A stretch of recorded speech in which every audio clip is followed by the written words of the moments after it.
প্রিয় শিক্ষার্থী ও ভিউয়ার, আজকে আমরা এই টিউটোরিয়ালের মাধ্যমে দেখব এমএস ওয়ার্ড ডকুমেন্টে কীভাবে watermark, text border, page border, shading, order, text box এবং শেপ ব্যবহার করা যায়। তো আমরা জেনে নিই ওয়াটারমার্ক কি। অর্থাৎ ওয়াটারমার্ক হচ্ছে, আমরা এর আগে টিউটোরিয়ালে দেখিয়েছিলাম যে আমরা কীভাবে হেডার ফুটার প্রয়োগ করতে হয়। তো হেডার ফুটারের ক্ষেত্রে আমরা সাধারণত ডকুমেন্টের যে উপরের অংশে যা দেখি তা হচ্ছে হেডার, আর নিচে অর্থাৎ বটমে যা দেখি প্রত্যেকটা পেজে সে হচ্ছে হেডার অ্যান্ড ফুটার। তো ওয়াটারমার্ক হচ্ছে একটা ডকুমেন্টে আমি যদি স্ক্রিনের মাঝখানে কোনো ইমেজ অথবা কোনো টেক্সট চাই প্রত্যেকটা পেজে, সেটাই হচ্ছে ওয়াটারমার্ক। টেক্সট বর্ডার হচ্ছে আমি টেক্সটকে যদি একটা নির্দিষ্ট বর্ডার দিতে চাই সেটা টেক্সটের মধ্যে দিতে পারি। পেজ বর্ডার হচ্ছে পেজের চতুর্পাশে যদি আমরা কোনো বর্ডার দিতে চাই সেক্ষেত্রে পেজ বর্ডার প্রয়োগ করতে পারি। শেডিং হচ্ছে লেখার পিছনে যদি আমরা কালার বা ছায়া চাই সেটা হচ্ছে শেডিং। অর্ডার হচ্ছে আমরা লেখাতে যদি কোনো স্টাইল প্রয়োগ করতে চাই সেটা হচ্ছে অর্ডার। টেক্সট বক্স হচ্ছে অর্থাৎ একটা রেক্ট্যাঙ্গুলার বক্সের মধ্যে যখন আমরা কোনো কিছু টাইপ করি সেটাকেই বলা হয় টেক্সট বক্স।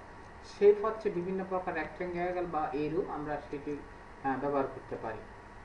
তো আমরা প্রথমেই দেখব আমরা একটি ওয়াটারমার্ক কীভাবে প্রত্যেকটি ডকুমেন্টে। তো আমার কিছু নির্দিষ্ট টেক্সট টাইপ করে রেখেছি।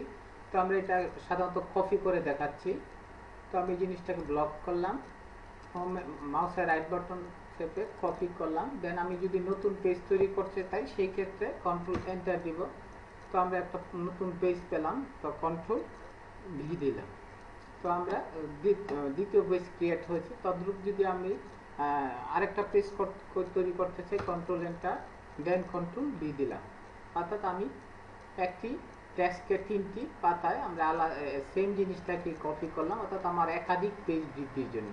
তো আমরা এখন দেখব যে এই ডকুমেন্টে কিভাবে আমরা ওয়াটারমার্ক প্রয়োগ করি। তো ধরুন আমি চাই যে আমার ডিওয়াইডি অর্থাৎ যুবনিয়ত সুনামগঞ্জ, আমরা সংক্ষেপে লিখি ডিওয়াইডি।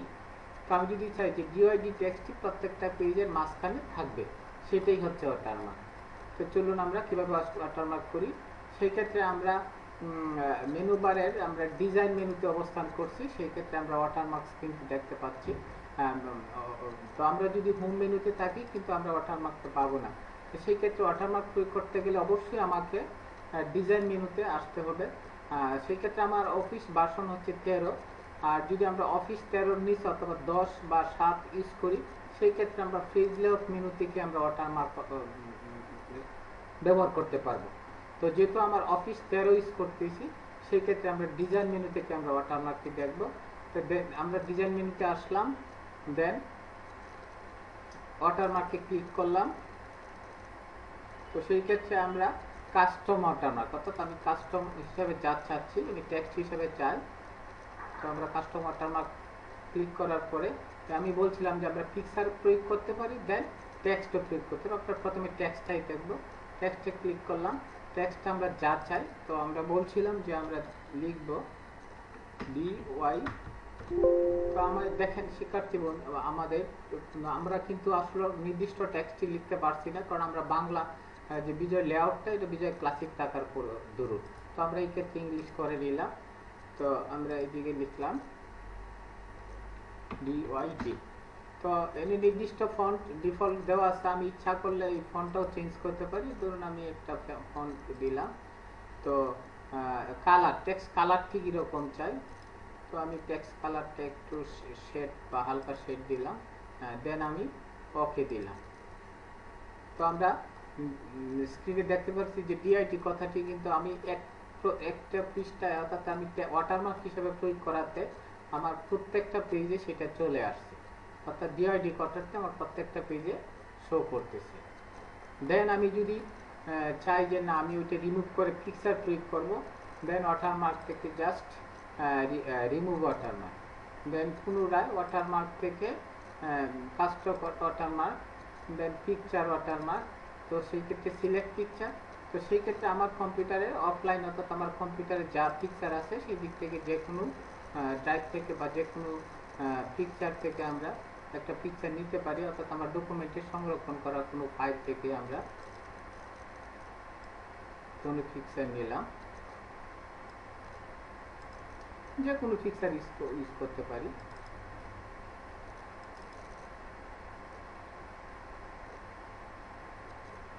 ধরুন আমি টেক্সটটি নিলাম, দেন ওকে। তো আমরা পিকচারটি আমার স্ক্রিনে অলরেডি চলে আসছে। পিকচারটির কালার কিন্তু হালকা শো করতেছে। তো অর্থাৎ পিকচারটিকে যদি আমি আগে টেক্সট কালার কাস্টমার টার্মটাতে আসি, পাস আউটটা তুলে দিই, তাহলে আমরা পিকচারের অরিজিনাল কালারটি আমরা দেখতে পাবো। কিন্তু যেহেতু আমরা পিকচারটিকে ওয়াটারমার্ক হিসাবে চাচ্ছি, তো সেই ক্ষেত্রে অবশ্যই আমাকে কাস্টমার ওয়াটারমার্কে আমার ওয়াশ আউট কথাটি একটি রাখতে হবে। তো সেইভাবে আমরা একটি ডকুমেন্টের ভিতরে আমরা ওয়াটারমার্ক, টেক্সট ওয়াটারমার্ক অথবা পিকচার ওয়াটারমার্ক প্রয়োগ করতে পারি। এখন আমরা দেখব টেক্সট বর্ডার। অর্থাৎ ধরুন আমি ওয়াটারমার্ক কথাটিকে আমরা হেডিং হিসাবে চাই। ধরুন স্ক্রিনের হোম মেনুতে আসলাম, সেন্টার প্রয়োগ করলাম, যে ধরুন আমি টেক্সটটির চতুর্পাশে একটি টেক্সট বর্ডার, অর্থাৎ আমরা বলছিলাম face border and text border. তো আমরা টেক্সটটি ব্লক করে নিলাম। তো সেই ক্ষেত্রে আমরা অনুরূপভাবে ডিজাইন মেনু থেকে ফেস বর্ডার থেকে আমরা তিনটি অপশন পাচ্ছি। একটা হচ্ছে বর্ডার, একটা হচ্ছে ফেস বর্ডার, আর একটা হচ্ছে শেডিং। তো আমি চাচ্ছি বর্ডার, দেন বর্ডারের কালার। তো আমরা প্যারাগ্রাফ, অর্থাৎ আমরা যদি প্যারাগ্রাফ দিই তাহলে টেক্সটটি শুরু থেকে শেষ পর্যন্ত সেটি চলে আসবে, কিন্তু আমি চাচ্ছি যে আমার নির্দিষ্ট টেক্সটের মধ্যে আসবে। তো সেই ক্ষেত্রে অ্যাপ্লাই টু বক্সে ক্লিক করে আমি টেক্সট দিলাম। দেন বক্সের লাইন আমি কীরকম চাই, অর্থাৎ টেক্সট বক্সের লাইনটা, যদি আমি লাইনটা কালার চাই তো সেই ক্ষেত্রে আমি লাইনের কালারও প্রয়োগ করতে পারি। দেন লাইনের উইথটা যদি আমি একটু মোটা চাচ্ছি, উইথটা একটু ওকে দিলাম। দেন আমরা এইভাবে টেক্সটের মধ্যে টেক্সট বর্ডার প্রয়োগ করতে পারি। তো আমরা বললাম যে আমরা শেডিং দেখব। তো সেটা ঠিক অনুরূপ আমি চাচ্ছি যে টেক্সটের পিছনে একটা কালার দেবো। দেন পুনরায় টেক্সটটিকে ব্লক করলাম, পুনরায় আমরা চলে আসলাম ফেস বর্ডার, দেন শেডিং। শেডিংয়ে আমরা যদি শেডিংয়ের কালার নির্বাচন করি, দেন অনুরূপভাবে ধরুন আমি প্যারাগ্রাফ দেব, কিন্তু সেক্ষেত্রে কিন্তু আমি চাচ্ছিলাম যে আমার টেক্সটের মধ্যে শুধু আসবে, সেক্ষেত্রে কিন্তু লাইনের শুরু থেকে শেষ পর্যন্ত আসছে। অর্থাৎ আমরা সেইটাকে আমরা আন্ডুর মাধ্যমে পূর্বের অবস্থায় গেলাম। আমরা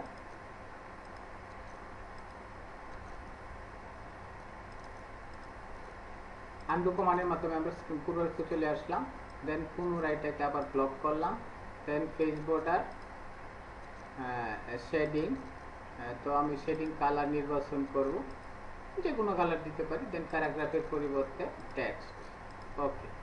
তো আমরা কিন্তু নির্দিষ্ট টেক্সটের মধ্যে কি দিতে পারছি, শেডিং কালার দিতে পারছি। দেন আমরা বলছিলাম যে ফেস বর্ডার, অর্থাৎ পেজের চতুর্পাশে বর্ডার চাইছি। সেই ক্ষেত্রে পুনরায় ফেস বর্ডার ডায়লগ বক্স থেকে আমরা যদি ফেস বর্ডার প্রয়োগ করি, দেন ফেস বর্ডারের ক্ষেত্রে আমরা নির্দিষ্ট লাইন ইউজ করতে পারি। আমরা এই দিক থেকে কোনো লাইন ইউজ করতে পারি। দেন লাইনের কালার নির্বাচন করতে পারি, দেন ওকে। তো সেই ক্ষেত্রে আমরা নির্দিষ্ট একটি লাইন মাধ্যমে আমরা টেক্সট ফেস বর্ডারটি দেখতে। কিন্তু আমরা যদি চাই না আমরা বিভিন্ন আর্ট দিব, সেক্ষেত্রে ফেস বর্ডার থেকে দেন ফেস বর্ডার। তো সেক্ষেত্রে আর্ট থেকে নির্দিষ্ট কিছু যে কম্পিউটার সংরক্ষিত অর্থাৎ ডিফল্ট যে আর্টগুলা, তো সেক্ষেত্রে আমরা যে কোনো এখন অ্যাপ্লাই টু অর্থাৎ ফুল ডকুমেন্ট আমি যদি চাই প্রত্যেকটি পৃষ্ঠায়, তাহলে ফুল ডকুমেন্ট। দেন আমরা বর্ডারটি প্রত্যেক পৃষ্ঠায় চলে আসছে। তো আমি যদি চাই না আমার এই টেক্সট বর্ডারটি শুধুমাত্র পেজের প্রথম পেজে চাই, অন্যান্য পেজে চাই না, সেই ক্ষেত্রে পেজ বর্ডারে ক্লিক করে হোল ডকুমেন্টের পরিবর্তে আমরা this section first page only, then okay. তো এখন কিন্তু আমার শুধু প্রথম পেজে বর্ডারটি আছে, আমার দ্বিতীয় পেজে বর্ডারটি নেই। তারপরে আমরা দেখাচ্ছি যে আমরা একটা ওয়ার্ড আর্ট কীভাবে তৈরি করতে পারি। ধরুন আমি স্ক্রিনে লিখলাম ডিওয়াই,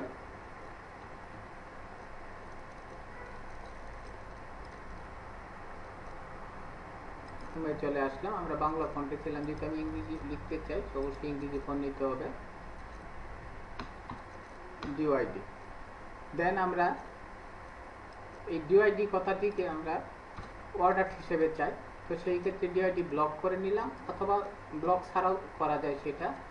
ডিজাইন মেনুতে আসলাম, না ইনসার্ট মেনু থেকে এটা আমরা প্রয়োগ করতে হবে।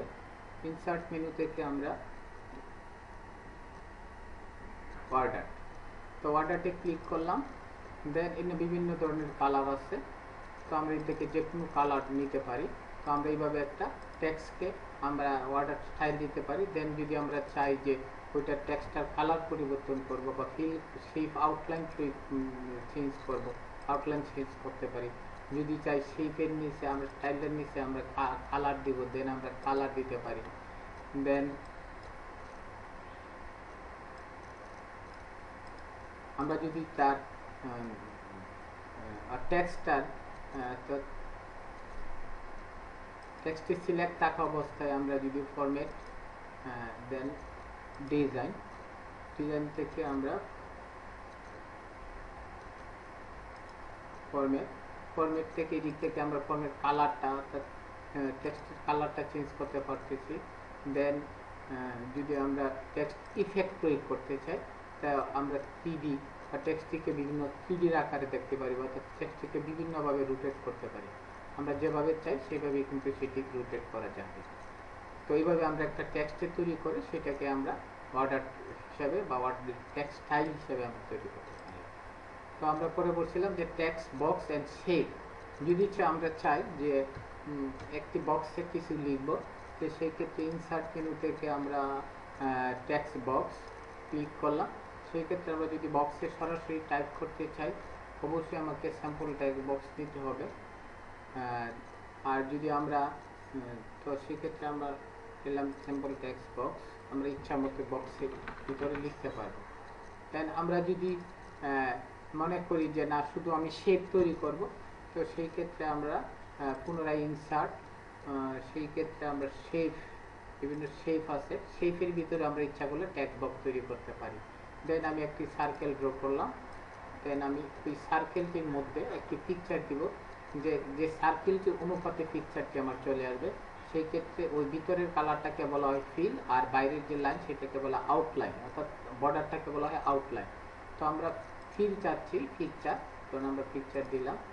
দেন ঠিক আগের মতো অফলাইন থেকে আমরা যে কোনো পিকচারকে তার শেপের চাহিদা মাফিক আমরা ওই পিকচারটাকে আমরা দিতে পারি।